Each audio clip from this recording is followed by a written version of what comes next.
ಎಲ್ಲ ಕನ್ನಡಿಗರಿಗೂ ನಮಸ್ಕಾರಗಳು. ಇವತ್ತು ಹೊಸ ವಿಡಿಯೋ ಮಾಡ್ತಾಯಿದ್ದೀನಿ. ಇದೇನೆಂದರೆ, ಇವತ್ತು ಇನ್ನೊಂದು ಡಿಸ್ಪ್ಲೇ ಬಂದಿತ್ತು ವಿವೋದು Y21 ವಿವೋ Y21. ಮೊದಲೆಲ್ಲ ಸ್ಕ್ರೂ ಎಲ್ಲ ಬಿಚ್ಕೊಂಡು ಮತ್ತು ನೀಟಾಗಿ ಫ್ರೇಮ್ ಎಲ್ಲ ಕ್ಲೀನ್ ಮಾಡ್ಕೊಂಡು ಈ ಥರ ಗಮ್ ಹಾಕಿ ವಿಡಿಯೋ ಡಿಸ್ಪ್ಲೇ ಅಂಟಿಸ್ಬೇಕು. ಅದರಲ್ಲಿ ನೆನ್ನೆ ಹೇಳ್ದಂಗೆ ಕ್ವಾಲಿಟಿ ಸೇಮ್ ಕಸ್ಟಮರ್ ಯಾವ್ದು ಕೇಳ್ತಾರೋ ಅದನ್ನೇ ಹಾಕಬೇಕು. ಅದರಲ್ಲಿ ನಾವು 2-3 ಥರ ಕ್ವಾಲಿಟಿ ಹೇಳಿರ್ತೀವಿ. ಅದರಲ್ಲಿ ಕಸ್ಟಮರ್ಗೆ ಯಾವ್ದು ಇಷ್ಟ ಆಗುತ್ತೆ ಅದೇ ಕ್ವಾಲಿಟಿ ನೋಡಿ ಹಾಕಬೇಕಾಗತ್ತೆ. ಕಸ್ಟಮರು ಮೀಡಿಯಮ್ ಹೇಳಿದರು, ಅದಕ್ಕೆ ಅದೇ ಹಾಕ್ತಾಯಿದ್ದೀನಿ.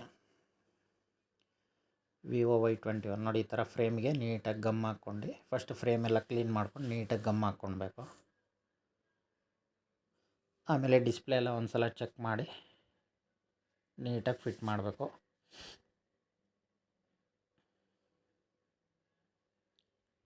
ನೀಟಾಗಿ ಫ್ರೇಮ್ ಮೇಲೆ ಏನಾದರೂ ಗಮ್ ಬಿದ್ದಿದ್ರೆ ಅದನ್ನೆಲ್ಲ ಕ್ಲೀನ್ ಮಾಡ್ಕೊಂಡು ನೋಡಿ, ಈ ಥರ ಗಮ್ ಏನಾದರೂ ಸ್ವಲ್ಪ ಕೆಳಗೆ ಬಿದ್ದಿದ್ರೆ ಅದನ್ನೆಲ್ಲ ಕ್ಲೀನ್ ಮಾಡ್ಕೊಳ್ಬೇಕಿಲ್ಲ ಅಂದರೆ ಡಿಸ್ಪ್ಲೇ ವೈಟ್ ಕಂಪ್ಲೇಂಟ್ ಬರುತ್ತೆ ಅಂತೀರ.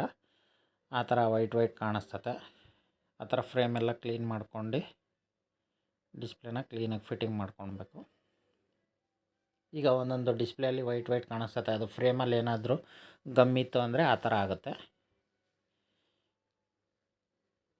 ಕ್ಲೀನಾಗೆ ಈಗ ಫಿಟ್ ಮಾಡ್ಕೊಂಡು ಬ್ಯಾಟ್ರಿ ಹಾಕಿ ಆಮೇಲೆ ಸ್ಪೀಕರೆಲ್ಲ ಹಾಕಿ ಫಿಟ್ ಮಾಡಬೇಕು.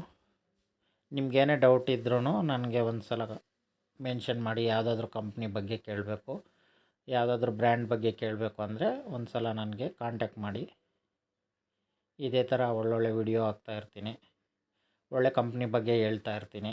ನಿಮಗೆಲ್ಲ ವಿಡಿಯೋ ಆದರೆ ಹೆಚ್ಚು ಈ ವಿಡಿಯೋನ ಶೇರ್ ಮಾಡಿ. ವಿಡಿಯೋನ ಆದಷ್ಟು ಶೇರ್ ಮಾಡಿ, ಸಬ್ಸ್ಕ್ರೈಬ್ ಮಾಡಿ. ನನ್ನ ಚಾನಲ್ನ ಒಳ್ಳೊಳ್ಳೆ ಕಂಟೆಂಟ್ ಹಾಕ್ತಾಯಿರ್ತೀನಿ.